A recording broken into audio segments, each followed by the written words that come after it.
हुजूर सैयद आलम सल्लल्लाहु अलैहि वसल्लम बैठे थे तो हुजूर ने फरमाया शराब ये नशा ये बुराइयों की माँ है। और फिर हुजूर ने एक मिसाल बयान फरमाई।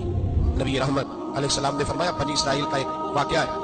एक खूबसूरत जवान था, एक औरत का दिल आ गया उस पर। ये याद रख ले, हम लड़कों को मना करते रहते हैं लेकिन हमें घर की बच्चियों पर भी तवज्जो देनी होगी, हमें उनके फूल पर भी निगरानी करनी होगी। औरत का दिल आ गया तो नबी पाक अलैहिस्सलाम फरमाते हैं उसने कोई बहाना लगाया, किसी को कहा कि उस नौजवान को बुला के लाओ, उसको कहो कि हमने कोई गवाही लेनी है तुझसे। वो नौजवान आया, एक कमरे में दाखिल हुआ तो अगले कमरे में ले गई, वहां दाखिल हुआ तो उससे अगले कमरे में ले गई, वो दाखिल हुआ तो इसी तरह 7 मुकम्मल कमरों में ले गई। मेरे करीम रसूल मेरे महबूब पाक अलैहिस्सलाम फरमाते हैं, सहाबा को समझा रहे हैं मीठे लहजे में, फरमाते जब सबसे पिछले कमरे में ले गई तो एक लड़का बंधा हुआ था वहां रस्सियों से, शराब का प्याला पड़ा हुआ था। बीबी कहने लगी कोई गवाही शवाही नहीं लेनी, तुझे इसलिए बुलाया है कि तेरे ऊपर दिल आ गया है, अब मेरे साथ मुंह काला कर। तो वो जवान कहने लगा नहीं, मैंने अपने नफ्स को पाक रखा हुआ है, मेरी नजर भी पाक है, दिल भी पाक है, और उसकी बरकत यह है कि रब ने मेरी रूह को भी पाक रखा हुआ है, तो मैं ये हरकत नहीं कर सकता। पाक लोग पलीत कामों की जानिब तवज्जो नहीं करते, मैं ये हरकत नहीं कर सकता। कहने लगी चल फिर इसको कत्ल कर, इसको मैंने बांधा हुआ। उसने कहा मैं कत्ल क्यों करूं, मेरी क्या दुश्मनी है? कहा फिर शराब पियो। मैं शराब भी नहीं पीता। तो कहने लगी अब तो मैंने तुझे अपने चुंगल में फांस लिया है, अब तू यहां से बच के जा नहीं सकता, और अगर तू बाहर जाएगा तो मैं शोर करूंगी, लोग जमा करूंगी, इसने मेरी इज्जत आबरू पे हाथ डाला है, तो तू बच तो नहीं सकता, एक काम तो करना पड़ेगा।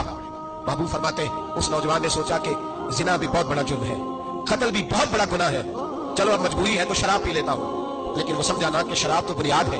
उसने एक प्याला जो पिया, कहने लगा एक और दे दो, दूसरा पिया तो कहने लगा एक और दे दो, अब 3 प्याले 3 बोतलें शराब जो पी चुका तो खुमारी चढ़ गई।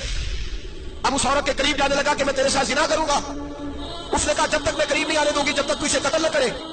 उसने उसे कत्ल भी किया, जिना भी किया। तो महबूब फरमाने लगे ये कत्ल और जिना जो हुआ है तो ये शराब की वजह से हुआ है। गोया शराब वो जुर्म है जो कत्ल भी कराएगी, जो जिना भी कराएगी। और अगर आप नशई को देखें, अगर आप शराबी को देखें तो क्या वो डकैतियां नहीं करता फिरता, वो चोरियां नहीं करता, वो अपनी ही माँ का जेवर नहीं बेचाता, वो अपनी ही बहन का बड़ा हुआ जहेज नहीं बेचाता, वो अपने ही घर में डाके नहीं डालता, वो अल्लाह के घर मस्जिद में आकर के चोरी नहीं करता।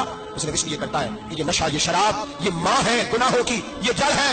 मिल्लत के लोगों याद रखो, इस उम्मत इस पाकिस्तान के साथ जहां बहुत सारे जुल्म हुए, वहां बड़ा जुल्म यह है कि बहुत बड़ा तबका जवानों का नशे का आदी है। वो नशा इन्हें इश्क मजाजी और औरतों के इश्क की जानिब ला रहा है। वो नशा चोरियां करा रहा है, कत्ल करा रहा है, डकैतियां करा रहा है। बहुत बड़े जालिमों ने बहुत बड़े हाउस बनाए हुए हैं जिनके अंदर शराब फराम की जाती है, नशा दिया जाता है। मैंने तो ऐसे ऐसे लफ्ज सुने कि इलेक्शन के दिनों में वोट लेने की खातर सियासतदान इन्हें नशा फराम करते, इन्हें बांध के रखते, रोज तुम्हें पुड़िया मिलेगी, वोट हमें डालना। इतना जुल्म, इतनी ज्यादती, इतना जबर एक इंसान के साथ खेलना।